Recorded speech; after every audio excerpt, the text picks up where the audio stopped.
24 de novembro de 1971, véspera de Ação de Graças. Um homem de terno escuro, gravata preta e óculos escuros embarca num voo de rotina entre Portland e Seattle. Ele paga em dinheiro. Sentou-se na última fileira, pediu um bourbon com soda e, antes do pouso, entregou à comissária um bilhete que mudaria a história do FBI para sempre.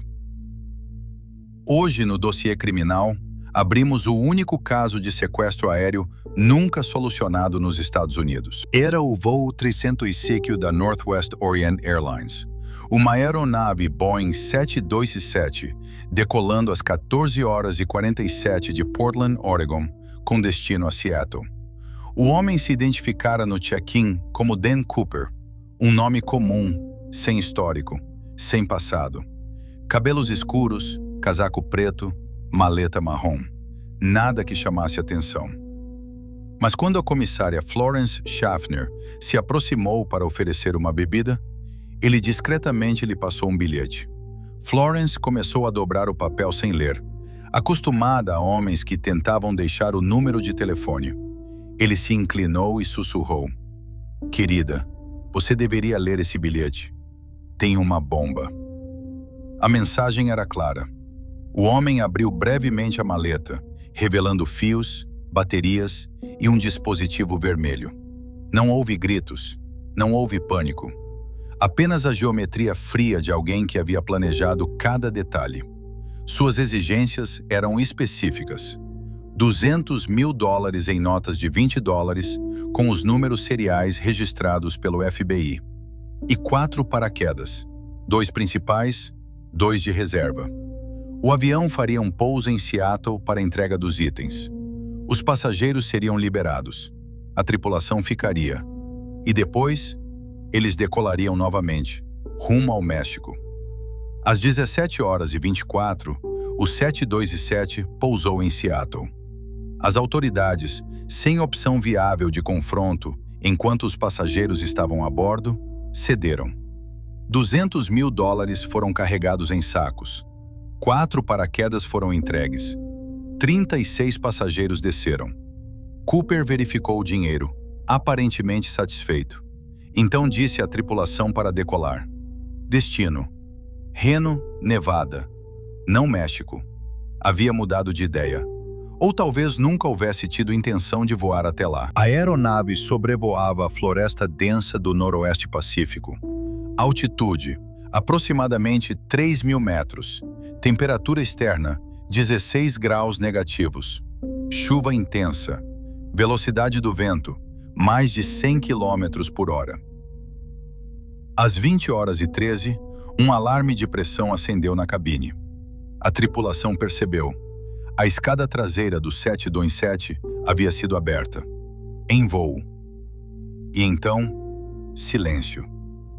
Quando o copiloto foi verificar, a cabine traseira estava vazia. Apenas os sacos amarrados para o dinheiro. E a gravata preta de Dan Cooper, deixada sobre o assento, como um cartão de visita. O que esse homem sabia que praticamente nenhum criminoso comum saberia? O Boeing 727 era, naquela época, a única aeronave comercial com uma escada traseira, chamada AFT Air Stair, que podia ser acionada durante o voo sem despressurizar a cabine inteira. Era um conhecimento técnico específico, não disponível em manuais públicos. Especialistas do FBI concluíram que Cooper tinha quase certamente treinamento militar ou aeronáutico. Mas havia outro problema. Pular de paraquedas à noite, sob chuva, em floresta fechada, com ventos fortes, sem conhecer o terreno exato, isso não era um plano de fuga. Era uma sentença de morte. Nenhum paraquedista experiente escolheria aquelas condições. Nenhum militar treinado teria selecionado um paraquedas não testado, entregue às pressas pelo FBI. A probabilidade de sobrevivência, calculada pelos próprios especialistas em salto da época, era inferior a 20%. E ainda assim, nenhum corpo foi encontrado. Jamais. O FBI abriu a Operação NORJAC, Northwest Hijacking, no dia seguinte ao sequestro. Durante 45 anos, seria a investigação mais longa e mais cara da história do Bureau relacionada a um único crime. Mais de 800 suspeitos foram investigados. Nenhum foi indiciado. Os perfis variavam. Veteranos da Guerra do Vietnã com treinamento em paraquedas. Engenheiros da Boeing com acesso a manuais técnicos. Criminosos com antecedentes de roubos planejados. Até um homem chamado D.B. Cooper, cujo nome veio de uma confusão da imprensa com Dan Cooper, foi investigado e descartado. O apelido, no entanto, ficou para sempre. Em 1980, um acontecimento estranho reacendeu o caso. Um menino de 8 anos, chamado Brian Ingram, brincando às margens do rio Columbia, encontrou 3 maços de notas de $20, deterioradas, mas com os números seriais identificáveis. Eram exatamente $5.800 do resgate de Cooper. Mas isso, em vez de resolver o mistério, o aprofundou. O dinheiro havia sido encontrado a quilômetros da rota oficial do avião. Como chegou ali?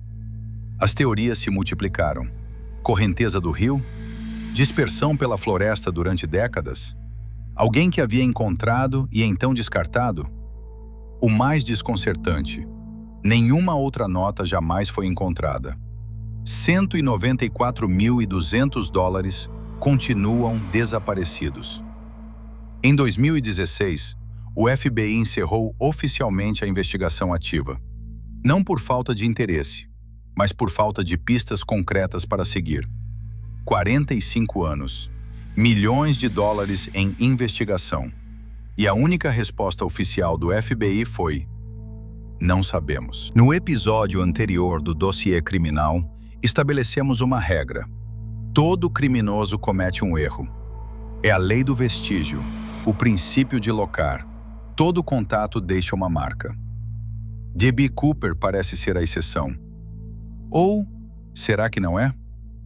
Talvez ele tenha morrido naquela noite de novembro, engolido pela floresta do Oregon, e a natureza tenha feito o trabalho de apagar todos os rastros que o FBI nunca conseguiu apagar. Talvez o erro tenha sido cometido, mas o julgamento veio na forma de ventos e chuva e frio, não de algemas.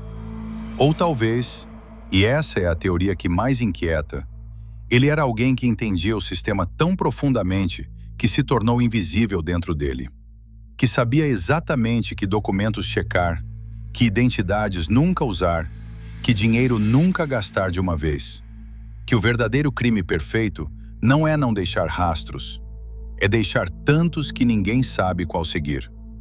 O nome Dan Cooper nunca foi confirmado como real. A gravata deixada no avião foi analisada décadas depois com DNA moderno. Continha material genético não identificado. O caso permanece, tecnicamente, aberto nos arquivos do FBI, mesmo sem investigação ativa. Dan Cooper pulou naquela noite de novembro e desapareceu na escuridão. Nunca foi preso, nunca foi encontrado, nunca foi provado morto. Você acha que ele sobreviveu? Comenta aí, quero saber o que você pensa. E se você ainda não se inscreveu no dossiê criminal, agora é a hora. O próximo caso chega em breve, e prometo que vai ser ainda mais perturbador.